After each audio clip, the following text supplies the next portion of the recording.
ओम तत्सत। ओम श्री परमात्मने नमः।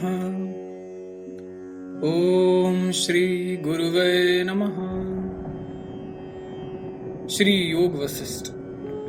जीवन मुक्त और विदेह मुक्त पुरुषों के चित्त नाश का वर्णन।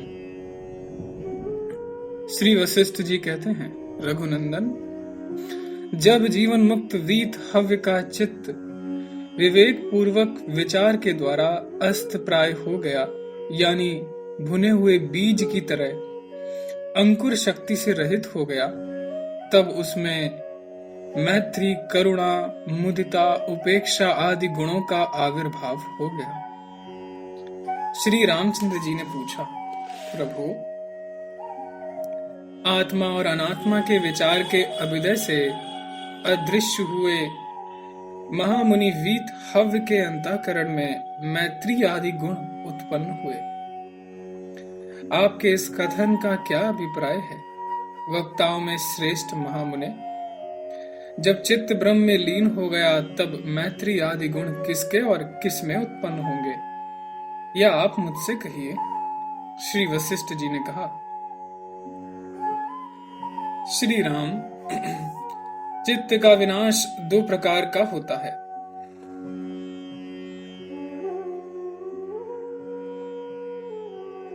एक स्वरूप विनाश और दूसरा अरूप विनाश।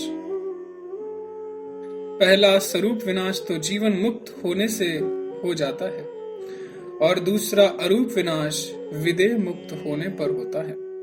इस संसार में चित्त का अस्तित्व दुख का कारण है और चित्त का विनाश सुख का कारण। अतः पहले चित्त के अस्तित्व का भुने हुए बीज के समान विनाश करके तदनंतर चित्त के स्वरूप का भी विनाश कर देना चाहिए। अज्ञान से उत्पन्न हुई वासनाओं से व्याप्त जो जन्म का कारण मन है, उसी को अज्ञानियों का विद्यमान मन समझो। वह विद्यमान मन केवल दुख का ही कारण होता है। इसलिए जब तक मन का अस्तित्व है, तब तक दुख का विनाश कैसे हो सकता है? मन जब अस्त हो जाता है, तब प्राणी का या संकल्पमय संसार भी अस्त हो जाता है।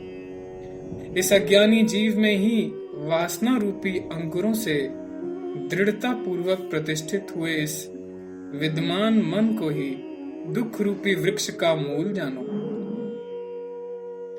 ये दुख रूपी वृक्ष समूह के अंकुर उन्हीं अज्ञानियों के मन में उत्पन्न होते हैं। श्री रामचंद्र जी ने पूछा, ब्राह्मण, किस महात्मा का मन विनष्ट हो गया? विनाश को प्राप्त हुए मन का स्वरूप किस प्रकार होता है?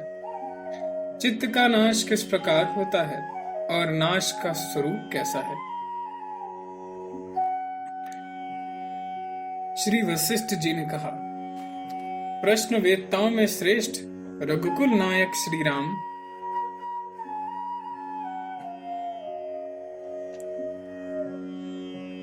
मैंने पहले चित्त की सत्ता का स्वरूप तो बता दिया, अब तुम इसके विनाश का स्वरूप सुनो।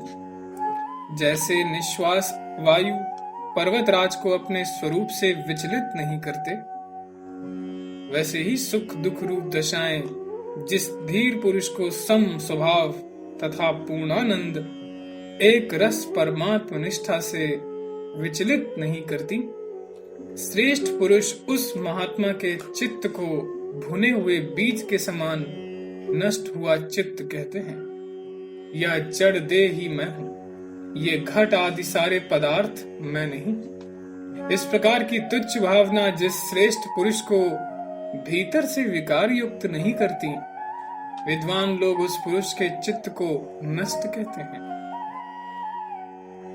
जिस नर रत्न के अंदर विपत्ति, कायरता, हर्ष, मद, बुद्धि की मंदता और विवाह आदि लौकिक महोत्सव विकार पैदा नहीं करते, विद्वान लोग उसके चित्त को नष्ट चित्त कहते हैं।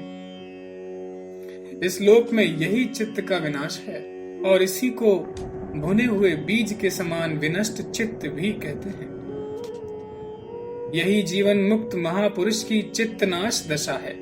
निष्पाप श्री राम, जीवन मुक्त पुरुष का मन मैत्री आदि शुभ गुणों से संपन्न, उत्तम वासनाओं से युक्त तथा पुनर्जन्म से शून्य होता है। ब्रह्म की वासना से ओतप्रोत, पुनर्जन्म से रहित जो जीवन मुक्त पुरुष के मल की सत्ता है, वह सत्व नाम से कही जाती है। जिस प्रकार चंद्रमा में प्रसन्न किरणें रहती हैं, वैसे ही जीवन मुक्त पुरुष के मन के विनाश में विशुद्ध मैत्री आदि गुण सदा सब तरह से रहते हैं। शांति रूप शीतलता के आश्रय जीवन मुक्त पुरुष के सत्व नामक मन के नाश की अवस्था में अनेक गुण संपत्तियां प्रकट होती हैं। रघुकुल तिलक, जो मैंने पहले अरूप मनुनाश कहा था, वह विदेह मुक्त का ही होता है तथा जो अवयव आदि विकारों से रहित है,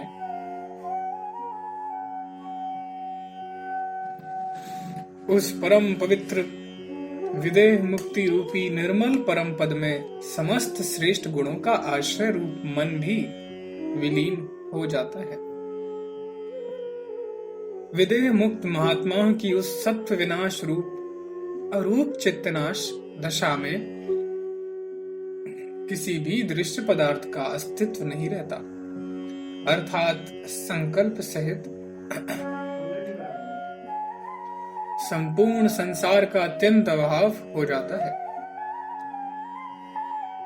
उस अरूप चित्त विनाश दशा में न गुण है न अवगुण, न शोभा है न अशोभा, न चंचलता है न अचंचलता, न उदय है न अस्त, न हर्ष है न अमर्ष, और न ज्ञान है न प्रकाश, न अंधकार है न संध्या, न दिन या रात, न दिशाएं है न आकाश, न अध है न अनर्थ रूपता, न कोई वासना है न किसी प्रकार की रचना, न इच्छा है न अनिच्छा, न राग है न भाव और न अभाव है, तथा न वह पद साध्य ही है।